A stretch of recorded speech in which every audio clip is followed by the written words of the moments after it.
حي على الفلاح.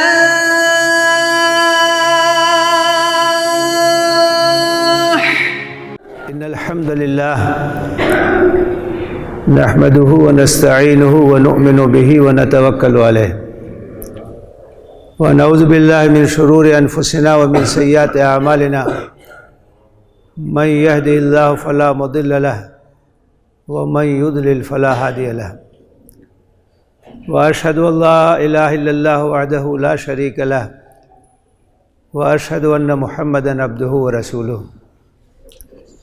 اللهم صل وسلم وبارك وانعم على عبدك ورسولك ونبيك محمد وعلى آله وأصحابه أجمعين.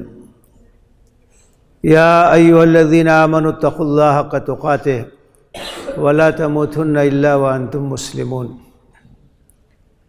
يا أيها الناس اتقوا ربكم الذي خلقكم من نفس واحدة وخلق منها زوجها وبث منهما رجالا كثيرا ونساء واتقوا الله الذي تساءلون به والأرحام إن الله كان عليكم رقيبا. يا أيها الذين آمنوا اتقوا الله وقولوا قولا سديدا يصلح لكم أعمالكم ويغفر لكم ذنوبكم ومن يطع الله ورسوله فقد فاز فوزا عظيما. أما بعد فإن أصدق الحديث كتاب الله وخير الهدي هدي محمد صلى الله عليه وسلم وشر الأمور محدثاتها وكل محدثة بدعة وكل بدعة ضلالة وكل ضلالة في النار. أعوذ بالله من الشيطان الرجيم. بسم الله الرحمن الرحيم.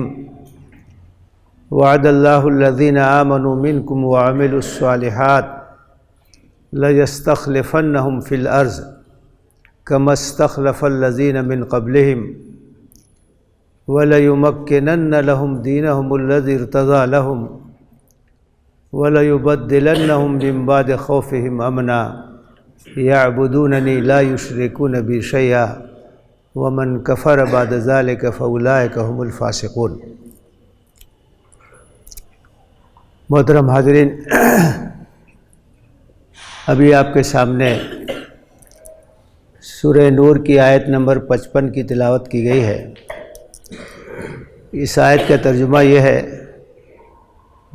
اللہ کا وعدہ ہے ان لوگوں سے جو تم میں سے ایمان لائیں اور نیک عمل کریں کہ انہیں زمین کا خلیفہ بنائے گا جس طرح سے کہ تم سے پہلے کے لوگوں کو بنایا، اور ان کے لیے وہ دین جس کو پسند کیا ہے اس دین کو غالب کرے گا،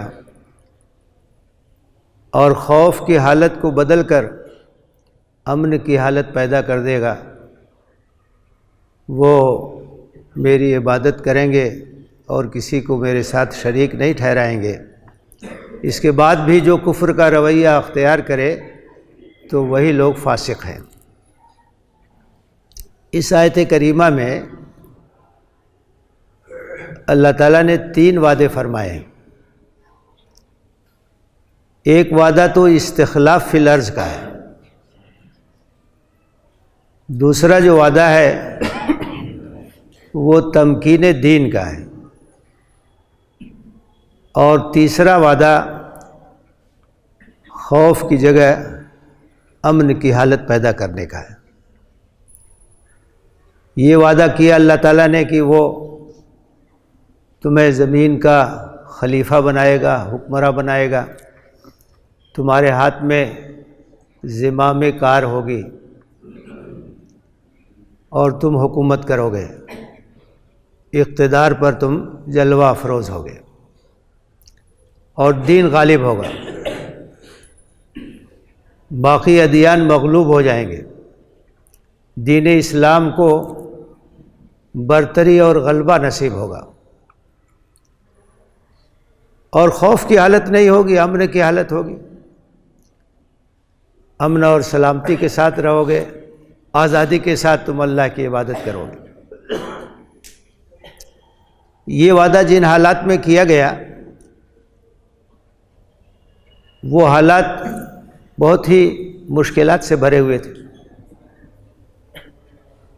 اور مسلمانوں پر ہر طرف سے یلغار تھی، ان کی جو طاقت تھی وہ کمزور تھی، اس کو ختم کرنے کی کوششیں ہو رہی تھیں۔ لیکن ان حالات میں یہ بشارت سنائی اللہ تعالیٰ نے، یہ وعدہ کیا۔ البتہ یہ وعدہ مشروط تھا، مشروط ہے، مشروط رہے گا۔ اللہ کا یہ وعدہ کن سے ہے؟ الذین آمنوا منکم وعملوا الصالحات، جو لوگ ایمان اور عمل صالح کا ثبوت دیں گے تو ان کے لیے یہ وعدہ ہے کہ اللہ تعالیٰ ان کو زمین کا خلیفہ بنائے گا، حکمراں بنائے گا، اور ان کے ذریعے سے اللہ کا دین غالب ہوگا، اور امن اور امان کی صورتحال ہوگی، خوف کی صورتحال ختم ہو جائے گی۔ اور صدر اول کے اہل ایمان نے ان شرائط کو پورا کیا، ایمان اور عمل صالح کا ثبوت دیا، تو اللہ کا وعدہ بھی پورا ہوا، ان کو اقتدار بھی ملا، دین غالب ہوا، امن کی حالت قائم ہوئی، خوف کی حالت ختم ہوئی۔ اور یہ وعدہ اللہ تعالیٰ کا قیامت تک کے لیے ہے۔ جب بھی اہل ایمان کامل اور عمل صالح کا ثبوت دیں گے تو اللہ کا وعدہ پورا ہوگا۔ کبھی کبھی لوگ سوال کرتے ہیں کہ اللہ کا وعدہ ہے کہ دین غالب ہوگا تو دین مغلوب کیوں ہے؟ امن کی حالت ہوگی تو خوف کی حالت میں ہم کیوں مبتلا ہیں؟ محکومی سے ہم کیوں دوچار ہیں؟ تو اس کی وجہ یہ ہے کہ جو شرطیں ہیں وہ ہم پوری نہیں کر رہے ہیں۔ اللہ کا وعدہ کبھی جھوٹا نہیں ہو سکتا، اور اللہ تعالیٰ ہمیشہ اپنے وعدے کو پورا کرے گا۔ جو شرطیں ہیں اس وعدے الہی کے لیے، ان شرطوں کو پورا کرنا ہوگا، اس معیار پر اپنے آپ کو لانا ہوگا، تو اللہ تعالیٰ کا جو وعدہ ہے اس کے مطابق اللہ کی مدد ہوگی، اللہ کی نصرت ہوگی، اللہ کی تائید ہوگی۔ لیکن اگر ہم ان شرطوں کی تکمیل نہیں کریں گے تو اللہ کا وعدہ پورا نہیں ہوگا۔ یہ وعدہ مشروط ہے، اس کے ساتھ کچھ شرطیں ہیں، ہماری کچھ ذمہ داریاں ہیں، ان ذمہ داریوں کو ہمیں ادا کرنا ہوگا تو اللہ کا وعدہ پورا ہوگا۔ وعد اللہ الذین آمنوا منکم وعملوا الصالحات، ایمان اور عمل صالح، ایمان صادق، پکا ایمان۔ انما المؤمنون الذین آمنوا باللہ ورسولہ ثم لم یرتابوا وجاہدوا باموالہم وانفسہم فی سبیل اللہ اولئک ھم الصادقون۔ مومن تو حقیقت میں وہ لوگ ہیں جو اللہ پر اور رسول پر ایمان لائے، پھر ذرہ برابر شک اور شبہ میں مبتلا نہیں ہو۔ اللہ پر ان کا ایمان پکا اور سچا ہے، رسول پر ان کا ایمان مخلصانہ ہے، تمام ایمانیات کی چیزوں کو وہ مانتے ہیں، کوئی شک نہیں، کوئی شبہ نہیں، یقین کامل ہے۔ اور اس کا لازمی نتیجہ عمل صالح ہے۔ ایمان جب سچا اور پکا ہوگا تو اس کا نتیجہ عمل صالح کی شکل میں ہماری زندگی میں ظاہر ہوگا۔ بیج اچھا ہے، اچھی زمین میں ڈالا جائے تو پودا نکلے گا۔ اسی طرح سے ایمان اگر پکا ہے، ایمان اگر سچا ہے، ایمان اگر کامل ہے تو اس کا نتیجہ اعمال صالحہ کی شکل میں نکلے گا۔ اسی لیے قرآن میں ہر جگہ ایمان کے ساتھ عمل صالح کا ذکر ہے، الا الذین آمنوا وعملوا الصالحات۔ عمل صالح یہ نتیجہ ہے ایمان صادق کا۔ تو یہ شرط ہے اللہ کے وعدے کی تکمیل کے لیے کہ ہم دین کی پیروی کریں صحیح طریقے سے۔ اسلام ہماری زندگی میں ہو، ہماری عملی زندگی میں ہو، ہماری ذات میں ہو، ہمارے گھر میں ہو، ہمارے خاندان میں ہو، ہمارے محلے میں ہو، ہمارے معاشرے میں ہو، ہم دین صحیح کی پیروی کریں۔ اگر صورتحال ایسی ہو کہ ہم اسلام کا دعویٰ کریں، اپنے آپ کو مسلمان کہیں، ہماری زندگی غیر اسلامی ہو،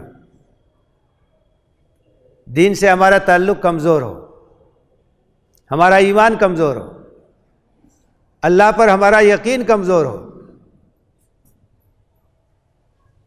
تو یہ چیز ہمارے قول اور عمل کے تضاد کی دلیل اور اس کی علامت ہوگی۔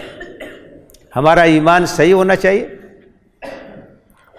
عبادات کا اہتمام ہونا چاہیے، فرائض کی پابندی کرنی چاہیے۔ اگر ہم نماز نہ پڑھیں، اگر ہماری مسجدیں ویران ہو، اللہ کو ہم اگر یاد نہ کریں، تو گویا ہم اپنے ہاتھوں سے اپنے دین کی بنیادوں کو منہدم کر رہے ہیں۔ الصلاۃ عماد الدین، من اقامہا اقام الدین ومن ہدمہا ہدم الدین۔ نماز دین کا ستون ہے، جس نے نماز کو قائم کیا اس نے دین کو قائم کیا، اور جس نے نماز کو ضائع کر دیا اس نے دین کو ضائع کر دیا۔ بے نمازی مسلمان کا کوئی تصور نہیں ہے۔ مدینے میں تو منافقین بھی آتے تھے مسجد میں، کیونکہ وہ جانتے تھے کہ اگر ہم مسجد میں نہیں جائیں گے تو مسلمان ہم شمار ہی نہیں ہوں گے۔ اب وہ آئے تھے اسی لیے کہ مسلمان شمار ہوں، فائدہ حاصل کریں، تو وہ بھی مسجد میں آتے تھے۔ یہ الگ بات ہے کہ کسمساتے ہوئے آتے تھے، شوق سے نہیں آتے تھے۔ وَإِذَا قَامُوا إِلَى الصَّلَاةِ قَامُوا كُسَالَىٰ يُرَاءُونَ النَّاسَ وَلَا يَذْكُرُونَ اللَّهَ إِلَّا قَلِيلًا۔ نماز کے لیے آتے ہیں، کسمساتے ہوئے آتے ہیں، لوگوں کو دکھانے کے لیے آتے ہیں، اللہ کے ذکر سے ان کا دل خالی۔ تو بغیر نماز کے دین کے کیا تصور ہے؟ اگر کوئی نماز ہی نہ پڑھے تو کیسا مسلمان؟ تو ہم دین کا دعویٰ بھی کرتے ہیں اور اللہ کے وعدے کا انتظار بھی کرتے ہیں اور دین پر عمل نہیں کرتے۔ رمضان کے روزے ہم چھوڑتے ہیں، رمضان کا احترام ہم نہیں کرتے، زکوٰۃ کی ادائیگی جس طریقے سے کرنی چاہیے اس طرح سے ہم ادائیگی نہیں کرتے ایمانداری کے ساتھ، صاحب استطاعت ہونے کے باوجود حج کی سعادت نہیں حاصل کرتے، ہمارا لین دین، ہمارا کاروبار، شادی بیاہ سب غیر اسلامی طریقے سے۔ تو کہاں وہ عمل صالح ہے جس پر اللہ نے وعدہ کیا تھا؟ وہ وعدہ کیسے پورا ہوگا؟ اولین شرط یہ ہے کہ دین پر ہم عمل کریں اور اس کی تمام تعلیمات کو اختیار کریں۔ دین ہماری پوری زندگی کا مطالبہ کرتا ہے، ہماری ہر چیز اسلام کے مطابق ہونی چاہیے، اسلامی تعلیمات کی روشنی میں ہونی چاہیے۔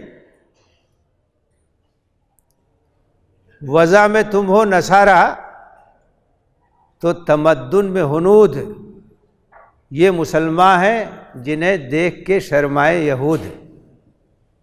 ہمارے معاملات، ہمارے کاروبار، ہمارا لین دین، ہمارے شادی بیاہ کی تقریبات سب دیکھیے کیسے ہو رہی ہیں۔ اسلامی تعلیمات سے ہم کو مطلب نہیں، رسم اور رواج سے مطلب ہے، نام و نمود سے مطلب ہے، دکھاوے سے مطلب ہے۔ اللہ تعالیٰ فرماتا ہے ان المبذرین کانوا اخوان الشیاطین، اسراف اور فضول خرچی کرنے والے شیطان کے بھائی ہیں۔ شیطان کے بھائیوں پر اللہ کی مدد کیسے آئے گی؟ اللہ کی نصرت کیسے آئے گی؟ امریکہ میں ایک نوجوان ایک دوشیزہ پر فریفتہ ہو گیا، اس سے شادی کرنا چاہتا تھا۔ اپنے والد سے اس نے ذکر کیا، اس کے والد شدید ناراض ہوئے، کہا غیر مسلم سے شادی کیسے ہو سکتی؟ یہ ہو ہی نہیں سکتا، اور اگر تم نے ایسا کیا تو میرا تم سے کوئی تعلق نہیں، اعلان برات۔ کچھ دنوں کے بعد اس نوجوان نے کہا اپنے والد سے کہ اگر وہ مسلمان ہو جائے؟ تو انہوں نے کہا مجھے کوئی اعتراض نہیں، مسلمان ہو جائے تو شادی کر لو۔ تو اس نے 40 کتابیں انگریزی میں اسلام سے متعلق اس کو فراہم کی مطالعے کے لیے۔ اس عورت نے کہا کہ مجھے 4 مہینے کا موقع چاہیے، میں اطمینان اور یکسوئی سے پڑھوں گی، مطالعہ کروں گی۔ مغرب میں جو لوگ ہیں وہ آزاد خیال ہوتے ہیں، کوئی چیز اگر سمجھ میں آئے اسے قبول کرتے ہیں، وہاں کوئی رکاوٹ نہیں کہ باپ دادا اور رسم اور رواج، اس سب سے کچھ مطلب نہیں۔ 4 مہینہ گزر گئے اور یہ نوجوان ایک ایک دن کو شمار کر رہا تھا کہ کب 4 مہینے پورے ہوں گے۔ 4 مہینہ پورا ہو گیا تو اس نے ملاقات کی، تو اس خاتون نے کہا کہ میں مسلمان ہو گئی ہوں۔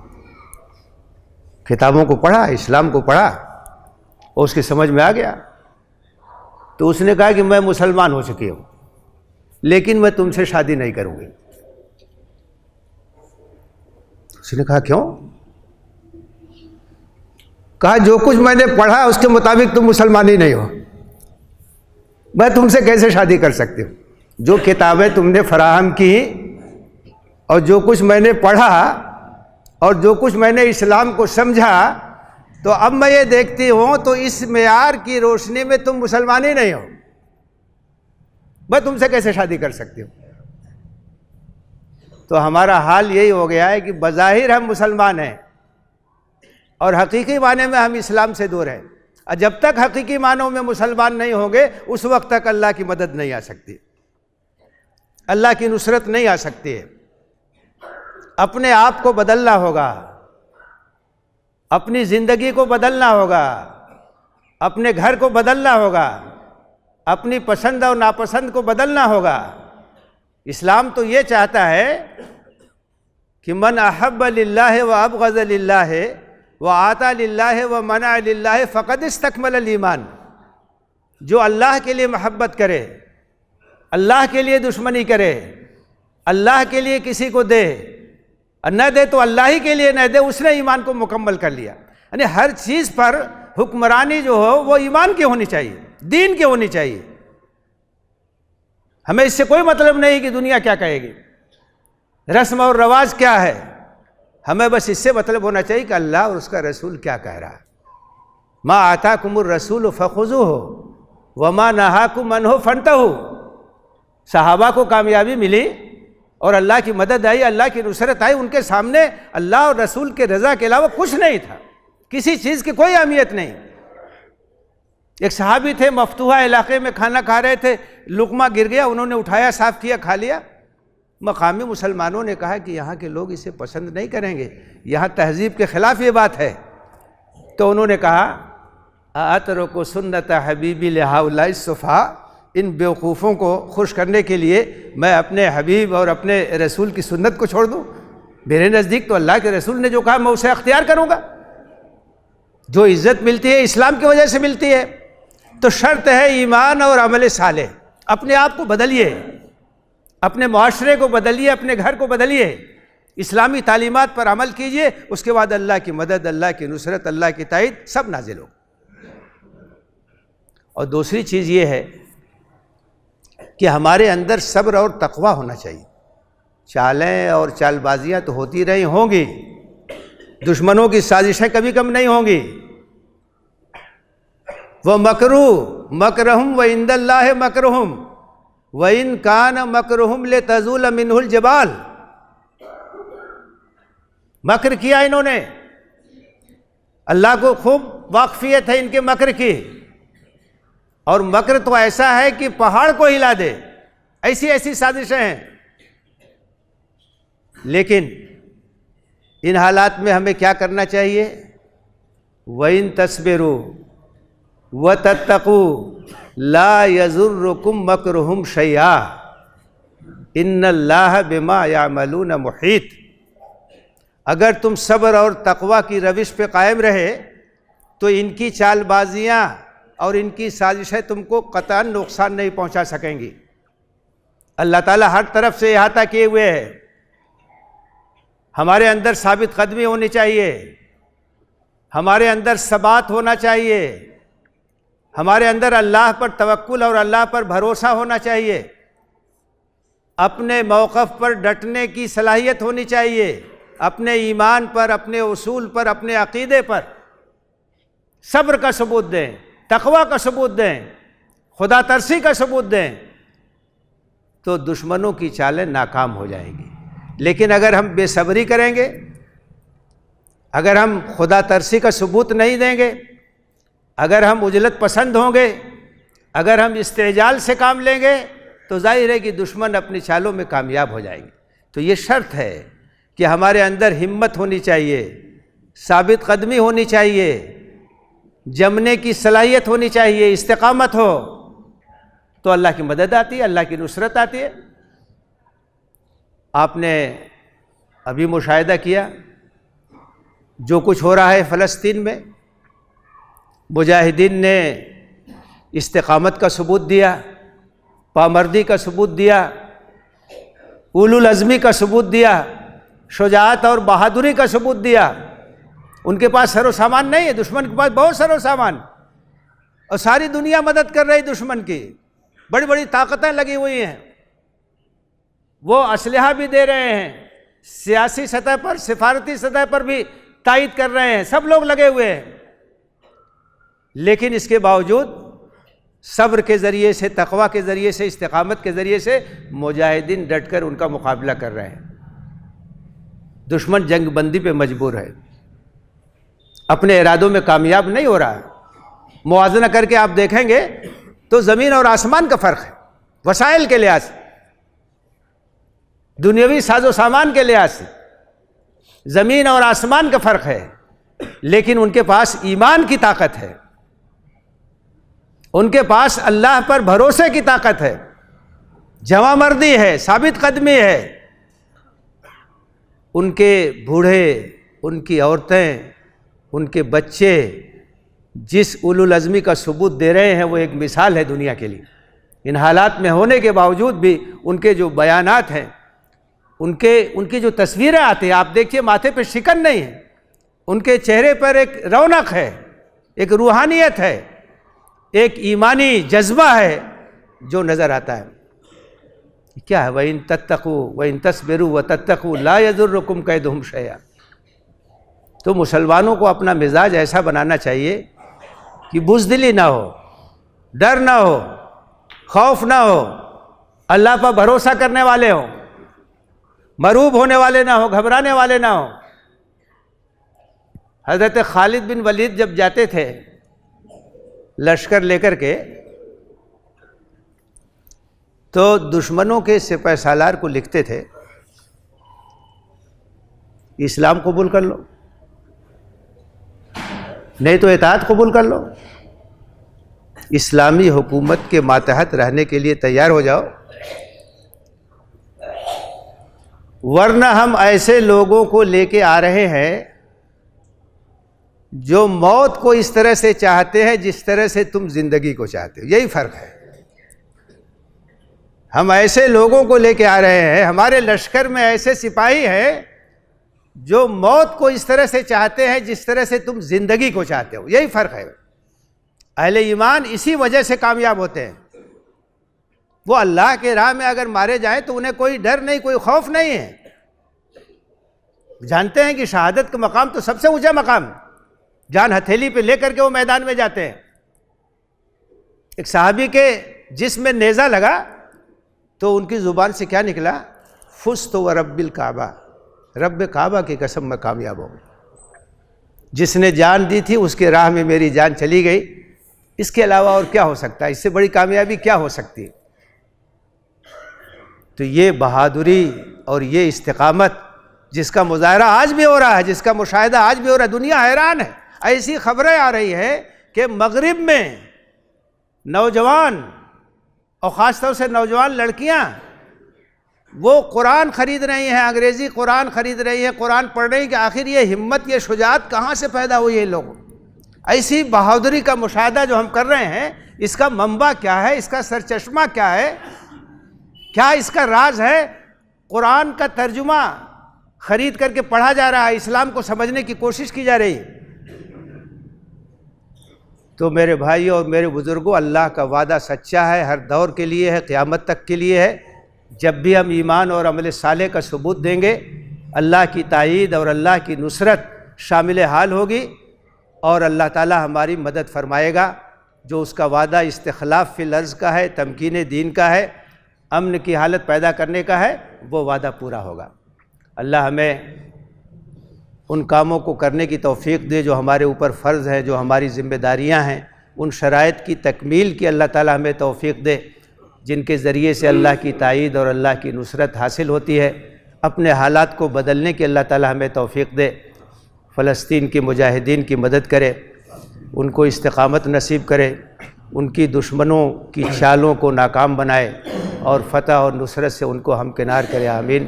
وآخر دعوانا ان الحمد للہ رب العالمین۔